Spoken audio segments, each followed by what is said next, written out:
Very, very cool. I love all of this. This is why you two are the experts on this stuff. Let's go to the chats again, top down. Chester, what are some of the considerations you'd factor into out-of-state markets, such as number of major employees, population size, growth, outlook, et cetera? So when you guys were looking at your markets, or maybe Brian, for you, because you have international students, I get this question and I frankly usually punt it. So we'll see what you do. How do you pick an out-of-state market, right? Mike went to Gary because his mentor did. You were initially in Detroit because you live there. You now have students. How do you help them find a market? I encourage all of them to just find some gateway. It could be as simple as I got a cousin or an old college roommate, like whatever. You may have gone somewhere, you may have been driving through a particular. I got students in Detroit, two cousins, female cousins. They invest in Salisbury, North Carolina. They found that market because they had a cousin there, right? The cousin introduced them to an agent. They did their first 3 deals, not in the market they live in. They did their first 3 deals in Salisbury, North Carolina. So, to couple that though, you absolutely got to drill into the data. I don't particularly get into the weeds as much as a lot of people do. For me, it's about what's the rent demand in the area? Will this thing cash flow? Do I have a good equity position? If my equity position fails, do I still have a good cash flow position? I'm more interested in the deal and the demand than I am in crime statistics and all those other things. I mean, if you go into urban communities, you're going to have crime. That's just the reality. But you could be missing out on a ton of activity, a ton of opportunity because you're focused on the wrong things. I like that. How about you, Mike? What was it for you? Yeah, so I kind of started off this way with, if you do a quick Google search of Detroit or, Gary, Indiana, you're going to see a lot of negative headlines, but someone's going to be successful in that area. So what do I rely on? Do I care about the number of major employees, population size, growth, outlook? No, I didn't pay any attention to that. In fact, other than the fact that I realized Gary, Indiana is actually on a negative trajectory.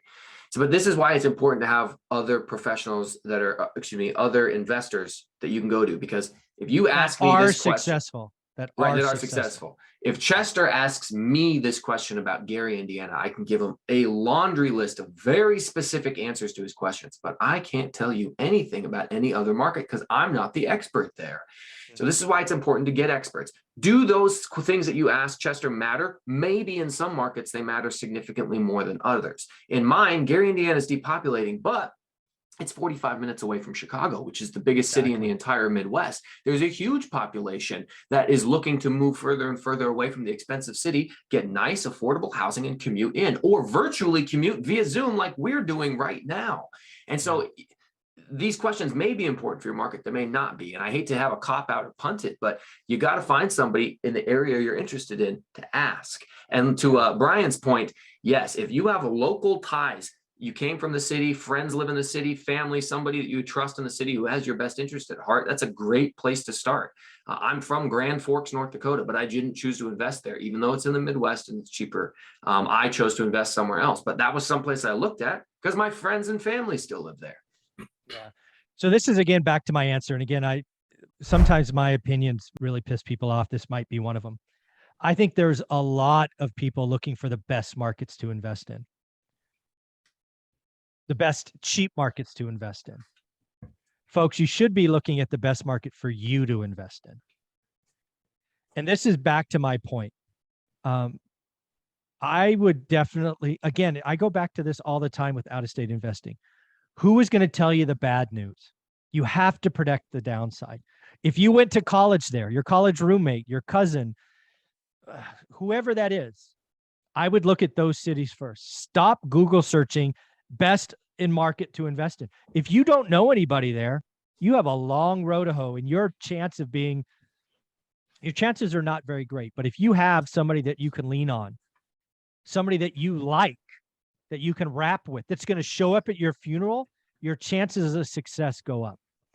So again, I believe this whole notion of, hey, give me the 17 stats that tell you about a city is growing and builders permit and number of Fortune 500 companies and, population this or Gary, Indiana's on the bottom of most of that list. Detroit's probably not very high up, but you got the relationships, you trust the people, you build them.